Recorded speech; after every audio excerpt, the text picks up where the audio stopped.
Vamos acionar o Pedro Nascimento, que acompanhou essa primeira manhã de julgamento, que teve aquele momento de resumo do ministro relator do Supremo, Alexandre de Moraes, e depois uma explanação bastante enfática do Procurador-Geral da República, Paulo Gonet. Oi, Pedro. Esse foi o momento de maior destaque dessa manhã, que foi a leitura da denúncia por parte do Procurador-Geral da República, Paulo Gonet, ele que pediu a condenação de todos os 8 réus que são acusados de 5 crimes, entre eles essa tentativa de abolição violenta do Estado Democrático de Direito, golpe de Estado, né, Alain?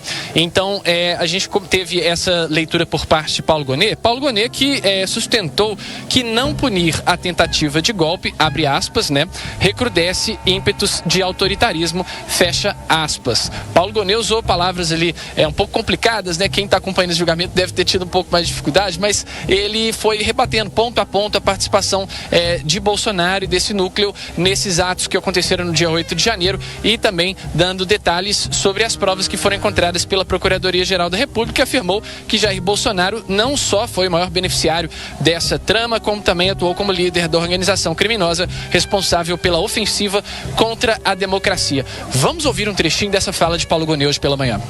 Houve, nesse sentido, a apresentação do plano de golpe pelo comandante-maior das Forças Armadas, o próprio presidente da República, e pelo ministro de Estado da Defesa. Da mesma forma, o propósito de criar clima de convulsão social foi posto em prática pelos insurrectos no intuito de atrair especialmente o Exército para a atitude antidemocrática. O golpe tentado não se consumou pela fidelidade do Exército, não obstante o desvirtuamento de alguns dos seus integrantes, e da Aeronáutica, a força normativa da Constituição Democrática em vigor. Todos esses acontecimentos descritos na denúncia estão confirmados pelas provas de que os autos estão refertos. Muito bem, a gente ouviu, portanto, o Procurador-Geral da República, Paulo Gonet, ele que foi o último a ter a palavra antes desse julgamento entrar para esse intervalo, né? Volta a partir das 2 da tarde. Só para a gente não deixar passar batido, né? O ministro Alexandre de Moraes foi o primeiro, ele que leu seu relatório, 1 hora e 40 minutos de leitura, e durante essa leitura ele ressaltou aí, né? De que, havendo provas de que são culpados, esses réus serão condenados. Mas se houver qualquer dúvida razoável sobre a autoria dos crimes, eles serão absolvidos. E aí, abre aspas por ministro Moraes, ele disse: assim se faz justiça. A gente tem um trecho também do que disse Moraes, porque durante essa leitura do relatório, ele também fez uma defesa do Estado Democrático de Direito e condenou essa suposta tentativa de golpe de Estado que ocorreu aqui no Brasil em 2022. Vamos ouvir. A história nos ensina que a impunidade, a omissão e a covardia não são opções para a pacificação, pois o caminho aparentemente mais fácil, e só aparentemente, que é da impunidade, que é da omissão, deixa cicatrizes traumáticas na sociedade e corrói a democracia, como, lamentavelmente, o passado recente do Brasil demonstra.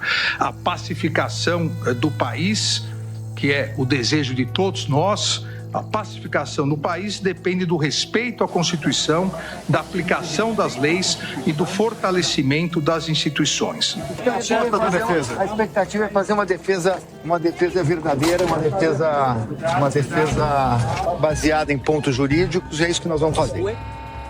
No STF, com a manifestação do ministro relator Alexandre de Moraes e também do Procurador-Geral da República, Paulo Gonet. A gente vai seguir ainda em Brasília. Quem vai falar com a gente também ao vivo é a Edilene Lopes. Edilene, que por uma parte da manhã também acompanhou a movimentação ali no entorno da casa do ex-presidente Jair Bolsonaro, que por questões de orientação dos advogados e também questões de saúde, acabou não indo presencialmente a esse julgamento. Mas os bastidores vão circulando e a repórter que está sempre atenta apurando tudo. Foi que eles acreditam que possam votar a anistia antes do 7 de setembro. É a prioridade deles, devem bater o martelo hoje com Hugo Mota, acreditam que se o projeto for em votação, ele será aprovado, e o que eles defendem é a anistia total e restrita, ou seja, alcança não apenas aqueles réus do dia 8 de janeiro, mas também o ex-presidente Jair Bolsonaro, que nem tem uma sentença final ainda, mas que eles também acreditam que será condenado, porque na avaliação da base de Bolsonaro, esse é um jogo de cartas marcadas. Segundo do Zuco.